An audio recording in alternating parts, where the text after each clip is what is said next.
Here's 5 pounds of organic grass-fed beef. We're going to add some water and cook it.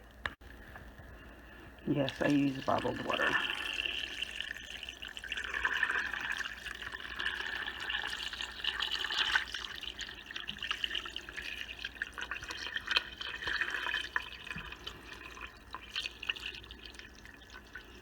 We'll put enough water in so that the meat is just covered.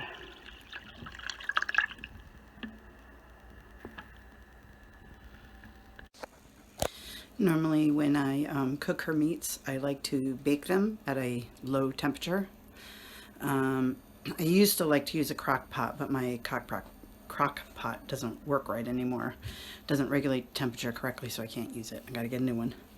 So when I do beef, ground beef, I've tried baking it, and I've tried boiling it on, cooking it on a low simmer to keep that low temperature. But I feel like when you do that, either bake it or on the low simmer, I feel like the fats don't separate from the rest of the juices very well. Whereas if you bring it to a fast boil and just boil it for a short period of time, I feel like the fats separate from the juices a little bit better. So even though I don't like using high heat, I will bring it to a boil, but I only let it boil for a very short period of time, and then put it in the refrigerator overnight so that the fat will rise to the top and I can scrape it off. Cooked fat is bad. Raw fat is good. So if you're feeding ground beef raw, you don't have to worry about separating out the fat, obviously. But if you're cooking it, you should allow that fat to rise to the top overnight and scrape it off. Okay, so yep, we're just gonna let it cook and then put it in the refrigerator overnight, and I'll get back to you.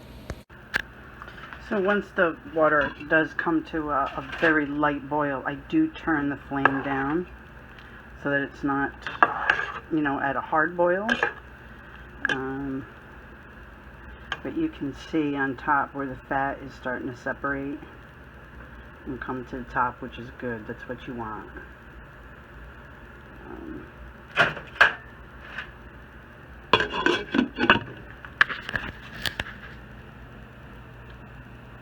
So, and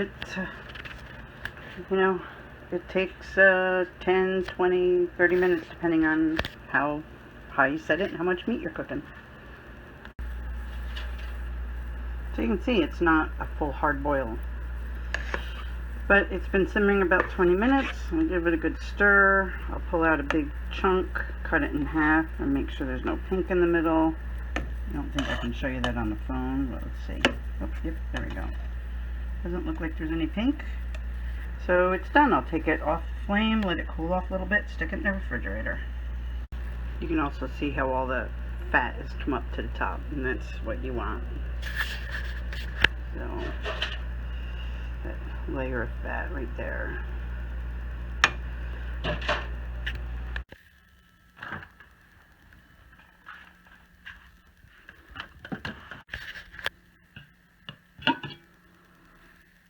So that's all the fat on top.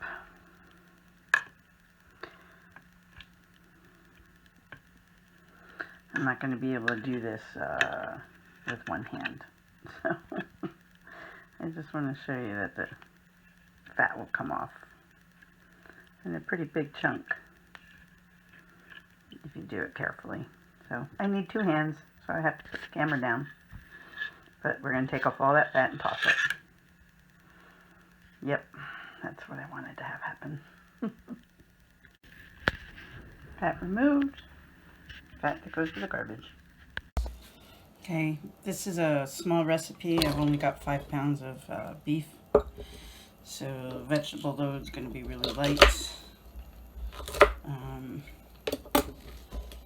We've got,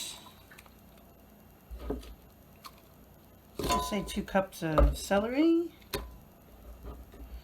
What else can we put in here? I cooked up a delicata squash the other day, and this is the innards where the seeds are at. I picked out all the seeds and I roasted them, and these are all the stringy things left over. I'm going to throw that in there too. It's already cooked, so I'm going to put it in the raw bowl. It doesn't need to be cooked again. I always like to put in a little bit of ginger. It's really good for them. I'm going to put in about 3 slices worth though, because this is a small batch.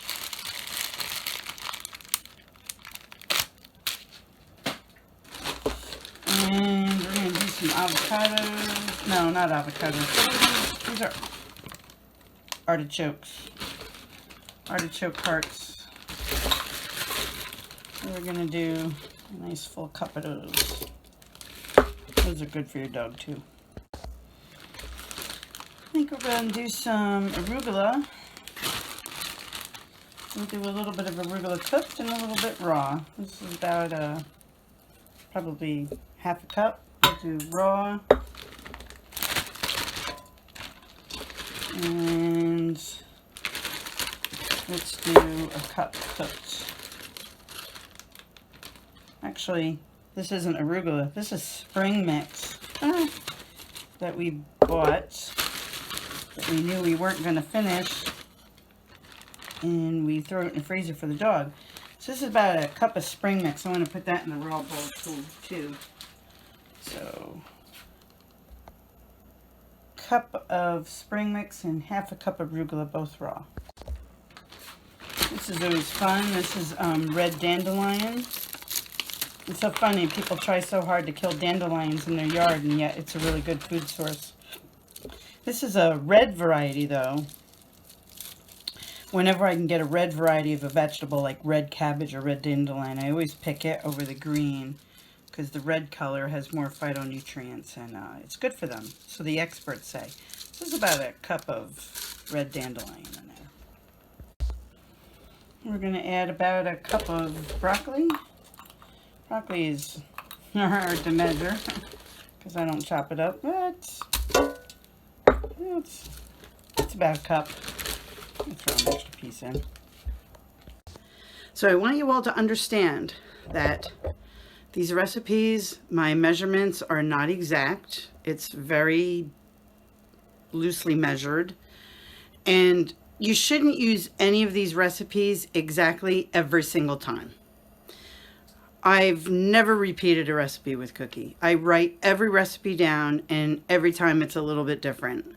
I use different vegetables, different meats. Some vegetables I use all the time, some I skip, some I'll use 2 cups, some I'll use 1 cup. You got to mix it up. You got to have variety in order to make sure that the diet is balanced. I use that word very loosely too, but provides all the nutrients. You have to mix it up a little bit. You can't feed the same thing all the time. These people that feed chicken and rice every single day to their dog and nothing else, their diet's not balanced. They're missing a lot of nutrients. Okay, and I do give her some different supplements to help fill in any of those nutritional gaps. I use Dr. Peter DeBias, Soul Food and Green Men. Sometimes I don't feed the Green Men, and I buy just a chlorella supplement that I use instead. Even with the Soul Food, which I really love, sometimes I take a break from it for a month and then either use a different supplement or go back to it. I also give her other things. Since her meat is cooked and I remove all the fat, because cooked fat is bad. Raw fat good, cooked fat bad. Okay, I hope I said that right. So the cooked fat needs to be removed, but dogs need fat. So I use a krill supplement and coconut oil as a fat source. What else do I give her? I sometimes give her a mushroom supplement, colostrum supplements. She gets supplements that are geared towards joint health because of her arthritis. So she gets a collagen supplement. I'm not going to say it right. Chuddratin. You guys know those supplements, MSM and things in it that are good for joints, glucosamine. I also give her freeze-dried green lip mussels because that's like a joint supplement but in the form of a food. So I give her those as treats, not as part of her meal, but as treats. If you feed kibble, a dog or an animal nutrition expert said if you want to make kibble good to feed, every week give them a can of sardines on top of their kibble. I don't know how to feel about that. I would still rather you not feed the kibble. So I do give Cookie sardines. I don't give them to her every week, but once or twice a month, I open up a can of sardines. I give her half one day and the other half the next day. I do that a couple times a month. So this, you need to use your head. You can't, even humans, you can't eat the same food every day without variety because you're going to be losing out on some nutrition. The dogs are the same way. They need variety in their diet. Okay, let's go back to adding some veggies to this. I feel like I want to add one or two more things and I'm done. If you see stains on my table, it's because of the black walnuts. All right, what else do I want to add to this? I would really love to add some asparagus to this. So asparagus, one of my mainstay vegetables that I use all the time is kale. I think kale is great because it's a cancer fighter. But I think in this recipe, because every recipe for like the last 6 months, I'm putting tons of kale in it. I think I'm actually going to skip kale in this recipe. Give her a little break. And instead, the mainstay veggie in this one is going to be asparagus. She loves asparagus. So this is hard to measure. So we're just going to say like a handful is probably like a cup maybe. And just maybe so that it, I don't think I can cut these because they're frozen. Maybe I can break them. Yep, breaking them works. So we're going to put a couple handfuls of asparagus in this. And remember, you want your vegetables to be about 25% of the diet, give or take. Last time I think I had way too many vegetables for the amount of meat that I had. So this time I want to kind of cut back a little bit. So that looks good. Based on what this looks like in volume and how much meat I have, this is probably good. I'm going to stop right there. Okay, because I still have the raw stuff. So this is good. All right, so now we're going to steam it. I'm also going to add some mulberries from our tree out front. I'm going to add only about a half to 3/4 cup, and we're going to put that in the raw bowl. We don't cook the mulberries. She gets those raw. Okay, in my raw bowl, I'm going to add a couple of things. I have some ground sunflower seed. I'm only going to do a little bit, about 1/8 of a cup. This is such a small recipe.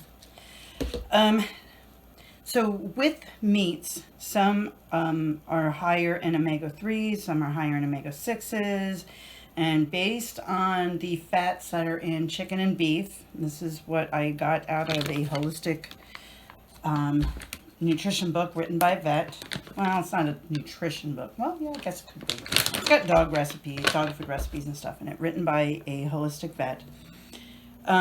Anyway, their recommendation is that chicken and turkey, you can add flaxseed to the meal, but beef should not get flaxseed. It should get hemp seed added. So we've got some organic hemp hearts, and we're going to add a 1/4 cup to this. And something else that I really like to add, because it's good, is organic chia seeds. So I'm going to add some of that to this too.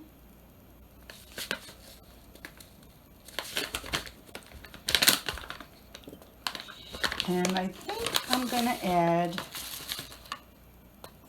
Should I go quarter or an eighth?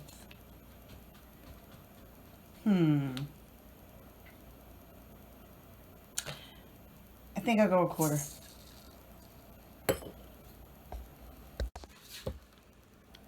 Did I say sunflower seeds is a good source of vitamin E? They are. Today's stew recipe is going to get beef kidney added to it. And I don't think I'm going to show you the whole packaging up. You saw that last time. I don't need to show you that. I might show you me blending this all together, but you don't need to watch me pack it.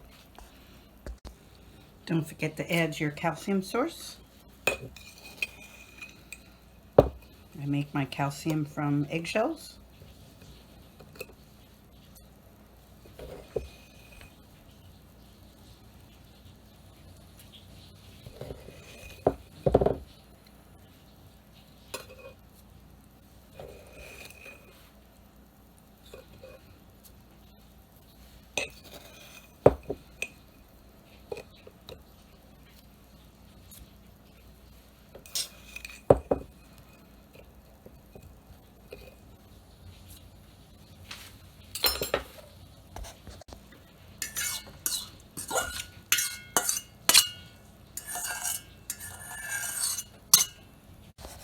Okay, I added in my raw stuff and realized that I mismeasured the calcium. I was only supposed to put in 3, maybe 4 teaspoons, and I put in 6. But that's okay. So it might be a little high in calcium this time. It's all right. It's going to be just a small recipe, so no harm. And let's grind this up.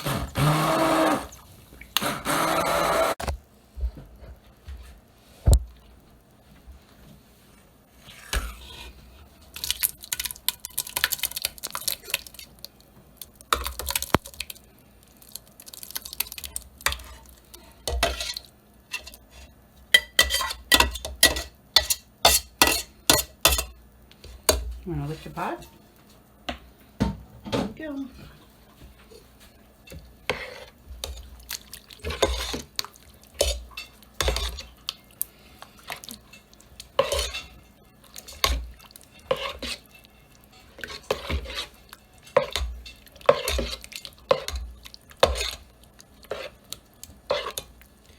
Yep, so there's my stew mixture for her.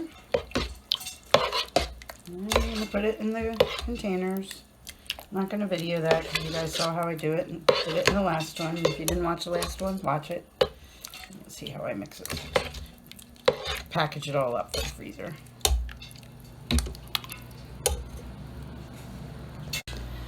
I made 22 meals, which is 11 days worth of feeding my dog. And it was only 5 pounds of meat, so that's pretty cool. Well, plus the kidney, which is meat. I don't know what the weight was on that.